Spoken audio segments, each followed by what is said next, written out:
नमस्कार दोस्तों, epic story YouTube channel में आपका स्वागत है। सरप्राइज पार्टी की तैयारी जोर शोर से चल रही थी। ड्राइवर अभी अभी एयरपोर्ट के लिए निकला था क्योंकि छोटा बेटा अक्षय और बहू नीता आने वाले थे। नीता की बहन की शादी थी और वह कुछ दिन हमारे साथ रहकर मायके चली जाएगी, जबकि अक्षय शादी से 2 दिन पहले जाएगा। पूरे परिवार का मिलना अब बहुत मुश्किल हो गया है। कभी छोटा बेटा आ पाता है तो कभी बड़ा। अरसा बीत गया जब पूरा परिवार एक साथ इकट्ठा हुआ था। शायद 5 वर्ष हो गए जब दोनों बच्चे परिवार सहित दीपावली पर आए थे। कितनी रौनक थी उन 15 दिनों में। मैं सोच रही थी कि काश इस बार दोनों बच्चे परिवार सहित आ जाते तो कितना अच्छा होता। हमारी विवाह की 50वीं वर्षगांठ भी तो है। पर मेरे सोचने भर से क्या होगा। सब कुछ बच्चों की छुट्टियों पर निर्भर करता है। बच्चे आ चुके हैं और साथ में हमारा नन्हा पोता आरव भी है। कितना बड़ा हो गया है वह। जब आरव का जन्म हुआ था तब मैं और सुभाष अमेरिका में ही थे। 6 महीने हम लोग वहां रहे और तब वह 5 माह का ही था। उसे नहलाना, धुलाना और मालिश करना मैंने ही संभाला था। वे 6 महीने पंख लगाकर उड़ गए थे।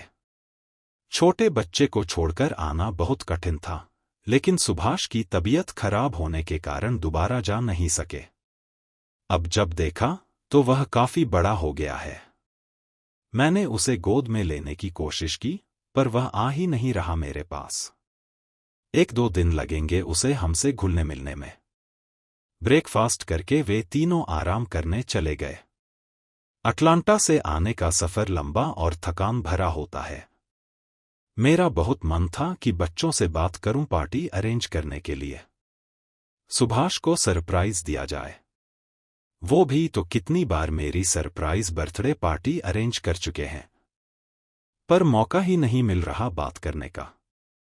सुभाष को सरप्राइज देने के लिए उनके सामने तो बात ही नहीं कर सकते।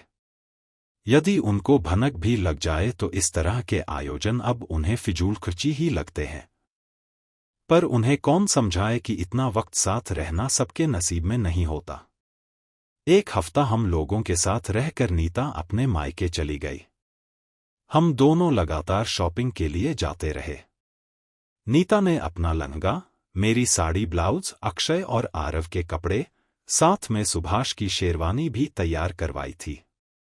रात छोटे बेटे ने बड़े बेटे आयुष और नेहा से वीडियो चैट की, पर सुभाष भी साथ थे तो मैं बात ही नहीं कर पाई। मेरा बहुत मन था कि मैं दोनों बच्चों से अपने मन की बात कहूं कि हमारी मैरिज एनिवर्सरी की पार्टी के लिए। मन पर बड़ा बोझ सा महसूस हो रहा था। लगता था कि जैसे कुछ छूट सा रहा है। 2 दिनों के उपरांत अक्षय भी अपनी ससुराल चला गया। 2 घंटे के लिए हम लोग भी शादी में जाएंगे। शादी यहीं इसी शहर में है। ड्राइवर कल शाम को हम दोनों को ले जाएगा। मैंने ड्राइवर को वहीं रहने को बोला है। सैकड़ों काम होते हैं शादी के घर में। मेरा तो बहुत मन करता है शादी और पार्टी में जाने का, पर सुभाष को भीड़ भाड़, शोरगुल अब अच्छा नहीं लगता। वो शांति पसंद करते हैं। उन्हें बस न्यूज़पेपर, न्यूज़ चैनल और कुछ लाइट म्यूजिक पसंद है। आज शाम हमें शादी में शरीक होना है। नीता का कुछ सामान आज मिलेगा। मैं सुभाष को नाश्ता करा के 11 बजे तक बाजार हो आऊंगी। मैं अभी अभी बाजार के लिए निकली हूं। मुश्किल से 15 मिनट हुए होंगे मुझे घर से निकले। सुभाष का फोन आ रहा है, मैं उठा नहीं सकी। अब मैं लगातार फोन मिला रही हूं पर वो उठा ही नहीं रहे। मैंने सोचा कि नीता का जरूरी सामान ले लूं फिर चलती हूं, पर मन नहीं माना। सुभाष का फोन न उठने के कारण कुछ घबराहट भी हो रही थी। मैं उल्टे पांव घर लौट आई। 2 बार बैल बजा चुकी हूं पर कदमों की कोई आहट नहीं आ रही। वो तो मेरे पास इंटरलॉक की चाबी थी। ताला खोलकर भगवान को याद करते हुए मैं अपने बेडरूम में गई। मैं सुभाष को पुकारते हुए आगे बढ़ ही रही थी कि सुभाष नीचे गिरे हुए मिले। उनके पास ही उनका मोबाइल भी पड़ा था। घबराहट में मैं तो जैसे सुन पड़ गई थी। कुछ हिम्मत करके मैंने उन्हें बिस्तर पर लिटाने की कोशिश की पर मैं उन्हें हिला भी न सकी। एम्बुलेंस को फोन कर मैंने अक्षय को भी फोन कर दिया। गेट पर एम्बुलेंस आ चुकी है। 2 लोग सुभाष को स्ट्रेचर पर लिटाकर अस्पताल ले जा रहे हैं। मैं लगातार उनका माथा सहला रही हूं। स्ट्रेचर लगभग दौड़ते हुए सुभाष को इमरजेंसी वार्ड में ले गए हैं। मुझे बाहर ही रोक दिया गया।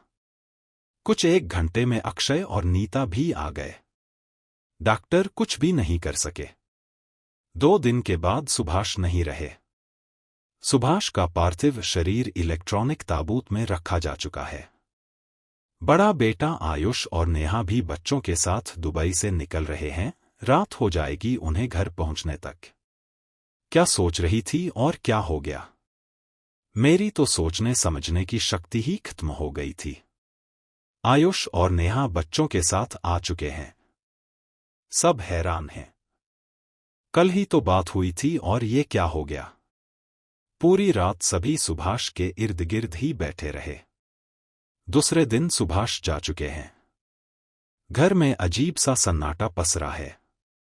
शाम को सब वापस आ गए हैं सुभाष को अलविदा करके। इतने लोगों में आंखें रह रहकर सुभाष को ढूंढ रही हैं। आने वालों का तांता सा बंधा हुआ है। शाम को डिलीवरी मैन केक दे गया। घर में सुगबुगाहट सी फैलने लगी। ये सब मेरी समझ से परे था। मैं प्रश्नवाचक दृष्टि से बच्चों को देख रही थी। कोई कुछ भी बोल पाने में असमर्थ था। रात को मुझे पता चला दोनों बच्चों ने सरप्राइज पार्टी अरेंज की थी एक 5 सितारा होटल में। मेहमानों के लिए भी उसी होटल में कमरे भी बुक थे। पर नियति को कुछ और ही मंजूर था। सुभाष की हंसती हुई तस्वीर उनके होने का एहसास करा रही है। सामने जलती दिए की स्वर्णिम लौ उनके चेहरे की आभा को और बढ़ा रही है।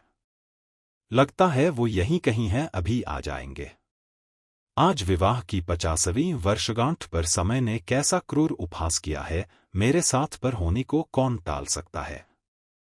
बाकी अगर ये कहानी पसंद आई हो तो इस वीडियो को लाइक करें और ऐसी और कहानी सुनने के लिए एपिक स्टोरी यूट्यूब चैनल को सब्सक्राइब करें। तब तक मिलते हैं हम आपसे ऐसी ही एक और प्रेरणादायक कहानी के साथ।